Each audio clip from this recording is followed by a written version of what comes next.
स्वागत है आप सभी लोगों का सोलो लेवलिंग के एक नए एपिसोड के अंदर। वीडियो को शुरू करने से पहले दोस्तों आप सभी लोगों को थैंक्स, क्योंकि हमारे चैनल के 1 लाख सब्सक्राइबर पूरे हो चुके हैं। तो इस एपिसोड की शुरुआत में ऐशबॉर्न जो अपनी कहानी थी उसको कंटिन्यू करता है और जब वो एब्सोल्यूट बीइंग के पास वापस पहुंचता है तो सब कुछ खत्म हो चुका था। बाकी बचे हुए जो फ्रेगमेंट ऑफ ब्रिलियंट लाइट थे उन लोगों ने एब्सोल्यूट बीइंग को मार दिया और अपने आप को कहा नया भगवान, और इन लोगों को मिल गई एक नई पोजीशन रूलर्स की। और उन्होंने एब्सोल्यूट बीइंग के जितने भी अलग अलग प्रकार के टूल्स थे जिनके अंदर एब्सोल्यूट बीइंग की पावर थी उनका इस्तेमाल करके वो सॉवरेजियंस को मारने लगे। और इसके परिणाम स्वरूप रूलर्स ने द किंग ऑफ जाइंट को कैद कर लिया और दोनों साइड की जो पावर थी वो पूरी तरीके से कोलैप कर गई। यानी कि अब तक जो दोनों तरफ की पावर्स थी वो बैलेंस थी, और किंग ऑफ जाइंट को कैप्चर करते ही, उसको कैद करते ही उन लोगों के बीच में जो थोड़ा बहुत संबंध था वो भी पूरी तरीके से अब टूट गया। और तब सॉवरेजियंस को रियलाइज हुआ कि सिचुएशन तो बद से बदतर हो गई है, सिचुएशन बहुत ही ज्यादा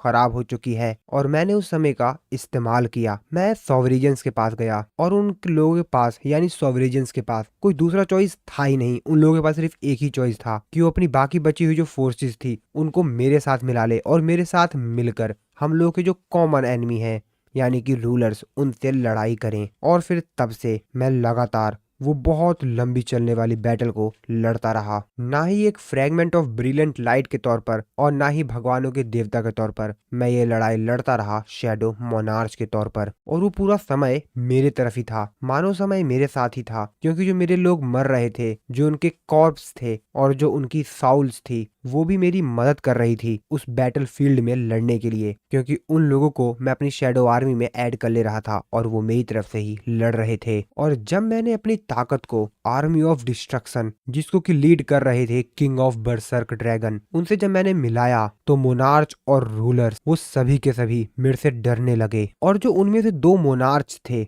जो कि मेरे से काफी ज्यादा डर गए थे, उन लोगों ने सोचा कि इसके सामने से जाके तो हम इसके ऊपर अटैक नहीं कर सकते, और इसीलिए उन लोगों ने मेरे पीछे से आकर अटैक किया। और इस वजह से मेरी जो शैडो आर्मी थी वो लगभग खत्म ही होने वाली थी। आर्मी जो कि बहुत ज्यादा पावरफुल थी वो हारने लगी सिर्फ एक धोखे की वजह से। और जब king of beast the beast monarch अपने सोल्जर्स को पीछे मरते हुए छोड़कर वहां से भागने लगे तो the king of demon the monarch of white flame Baran, उसके पास कोई चॉइस ही नहीं बची और इन सब की कीमत उसे चुकानी पड़ी। लेकिन तभी बाकी सभी जो रूलर्स थे यानी कि जो पहले फ्रेगमेंट ऑफ ब्रिलियंट लाइट हुआ करते थे जो कि अब रूलर बन चुके हैं, वो लोग ऐशबॉर्न के सामने आते हैं यानी कि शैडो मोनार्च के पास आते हैं। और वो लोग शैडो मोनार्च से बोलते हैं प्लीज समय आ गया है कि अब आप हमें माफ कर दीजिए, हमारे the greatest fragment of brilliant light, हमारे पास कोई ऐसा रीजन ही नहीं है, ऐसा कोई कारण ही नहीं है जिसकी वजह से हम ये फाइट और लंबे समय तक कर सकें। वैसे देखा जाए तो उन लोगों के पास बहुत ज्यादा पावर थी, उन लोगों के पास इतनी ज्यादा पावर थी कि वो चाहते तो मेरे को वो नथिंगनेस में भेज सकते थे, लेकिन उन लोगों ने शांति स्वीकार की।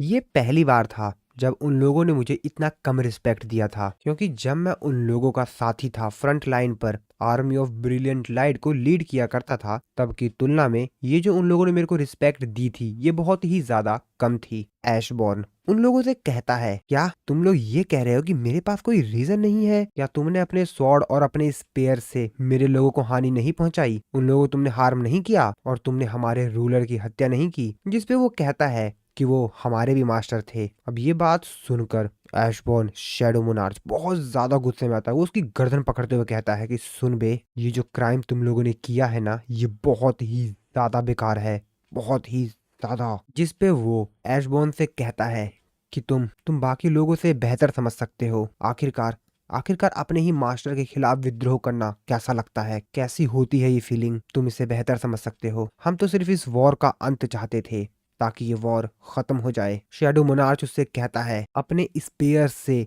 अपने भालों से मेरे दिल को छेद दो, मेरे दिल को घायल कर दो, यही वो अंत है जिसे तुम इतनी बेसब्री से चाहते हो, और फिर आखिर में तुम इस वॉर के विजेता बनोगे, तुम ये वॉर जीत जाओगे। इस पे शैडो मोनार्च का रिप्लाई देते हुए कहता है कि प्लीज प्लीज अपने दिल में जगह ढूंढिए और हमें माफ कर दीजिए।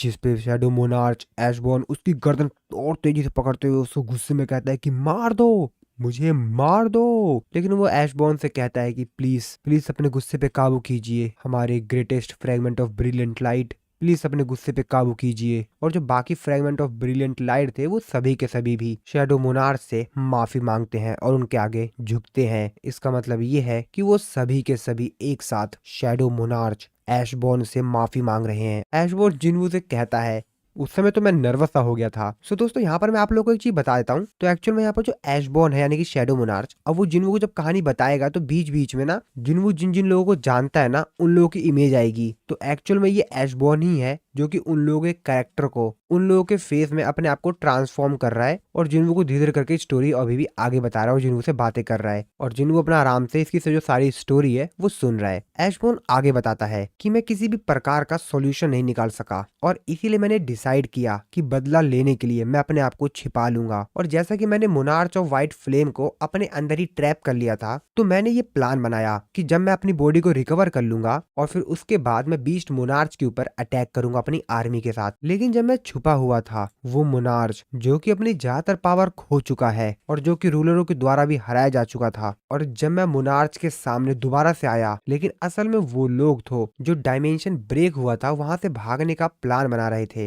वहां से भागने की सोच रहे थे। और जो द किंग ऑफ ड्रैगन था उसने किसी भी प्रकार की लड़ाई के लिए परमिशन नहीं दी। वो जानता था कि उसके लिए यही समय है जब वो अपनी पावर और अपनी स्ट्रेंथ को रिकवर कर सके। और उसने मेरे को खुशी खुशी अपने फोर्स को ज्वाइन करने का ऑफर भी दिया। हम लोग एक नई दुनिया की तलाश कर रहे थे ताकि हम लोग अपनी एक नई आर्मी को बना सके। ये बात सुन के जिन्वू कहता है कि अर्थ। वो आगे बताते हैं कि हाँ तुमने सही कहा, अर्थ इंसानों की दुनिया। और एक मोनार्च का इस तरीके से उन लोगों के सामने आना ये बहुत ज्यादा अजीब हो जाएगा, लेकिन उनका विनाश भी जरूरी था। और तभी जिन्वू डेमोन कैसल जो था उसी का सीन देखता है। जिन्वू अपने मन में सोचते हुए कहता है कि ओ तो वो सिटी जिसमें चारों तरफ आग लगी हुई थी, ये सीन तो मैंने पहले भी देख रखा है ना। अरे हाँ ये तो डेमोन कैसल है ना। वो शैडो मोनार्च से कहता है कि क्या क्या भविष्य में यही होने वाला है, जिस पे शैडो मोनार्च उसे कहता है कि नहीं ये तो इतिहास है, ये तो पास्ट का रिकॉर्ड है। ये बात सुनकर जिन्वू काफी ज्यादा हैरानी से उससे पूछता है कि क्या। वो आगे बताता है अगर मोनार्च के एग्जिस्टेंस का मतलब है डिस्ट्रक्शन, तो रूलर्स के एग्जिस्टेंस का मतलब है इस दुनिया को मेंटेन करना,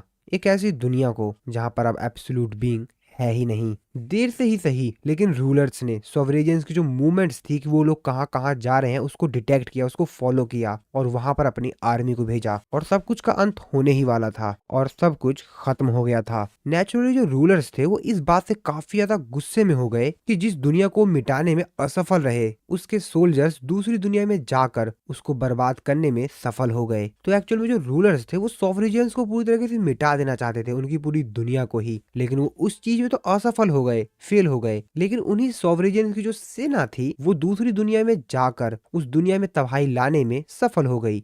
अब इस बात से वो काफी ज्यादा गुस्से में थे और इस चीज को ही सुधारने के लिए उन लोगों ने अपने एक टूल का इस्तेमाल किया जिसके अंदर एब्सोल्यूट बीइंग की पावर थी। हालांकि उन लोगों ने इस चीज का इस्तेमाल करने से अपने आप को रोक रखा था और वो टूल था द कप ऑफ रेनकार्टिनेशन। और ये जो टूल था ना वो बहुत ही ज्यादा बेहतरीन टूल था। इसकी मदद से 10 साल पहले जाया जा सकता था, यानी कि पूरे टाइमलाइन को ही 10 साल पहले किया जा सकता था। और रूलर्स ने हर वो चीज की जिससे कि वो इस दुनिया को बचा सके। लेकिन अभी जो इस समय धरती थी वो काफी ज्यादा कमजोर थी मोनार्च से लड़ने के लिए। और अर्थ जहां पर किसी भी प्रकार की कोई मैजिकल एनर्जी ही नहीं थी और शायद उसमें इतना क्षमता भी नहीं थी कि वो इतनी बड़ी लार्ज स्केल में जो बैटल होगी उसको झेल पाए। और इस बैटल को चाहे मोनार्च जीते या रूलर्स जीते, इस धरती पर जो उसका इम्पैक्ट होगा वो सेम ही रहेगा। और लेकिन तभी जो रूलर्स होते हैं वो लोग एक बहुत ही ज्यादा अजीब सा डिसीजन लेते हैं। अगर वो लोग सभी को नहीं बचा सकते हैं तो वो चाहते थे कि वो कुछ लोगों को तो बचा ही ले। कुछ लोग तो ऐसे हुई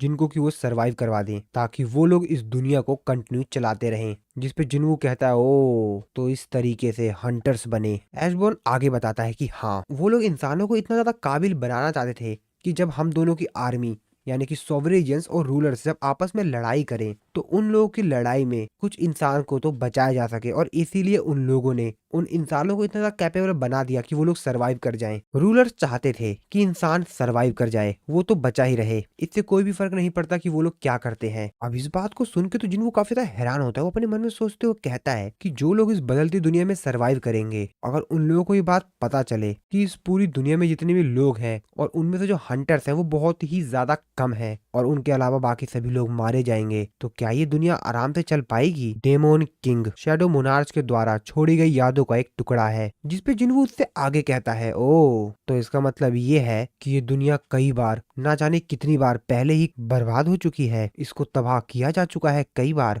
जिसपे वो कहता है कि हाँ, वैसे भी जो हायर बीइंग है वो इस समय के विरुद्ध नहीं जा सकते हैं, लेकिन हाँ, जो कप ऑफ रेनकार्टिनेशन के द्वारा समय में बदलाव किया गया था या किया जाता है, वो लोग उसको समझते हैं। रूलर्स जो कि हर बार कोशिश करते हैं ताकि वो लोग जो अपनी मिस्टेक्स हैं उसको सुधार सकें, और दूसरी तरफ जो सोवरेजियंस हैं वो अपने प्लान को बार बार लगातार चेंज करते रहते हैं। और ये सब कुछ तब तक चलता रहेगा जब तक कि जो भगवान का टूल है कप ऑफ रेनकार्टिनेशन वो काम करना बंद ना कर दे। ये बात सुन के जिन्हों कहता है, क्या क्या क्या क्या क्या, एक मिनट, तुम ये कहना चाहते हो कि कप ऑफ रेनकार्टिनेशन की भी कोई लिमिट है? जिसपे वो बताता है कि हाँ, वैसे मैं तुमको एक चीज बता दूं कि इनफाइनाइट पावर जैसी कोई चीज होती ही नहीं है, जैसा कि एब्सोल्यूट बीइंग जो कि इस दुनिया को बनाने में कैपेबल था, लेकिन उसके खुद के क्रिएशन के द्वारा ही उसको मार दिया गया, और इसीलिए हर पावर की एक लिमिट होती है। अभी बात सुन के जिनको थोड़ा सा हैरान होते हुए उससे पूछता है, लेकिन आखिरकार एक क्रिएशन इतना ज्यादा सक्षम कैसे हो गया, इतना ज्यादा काबिल कैसे हो गया कि वो अपने ही क्रिएटर को मार सकता है? जिसपे वो जिन्हों से कहता है, तुम उसको इस तरीके से समझ लो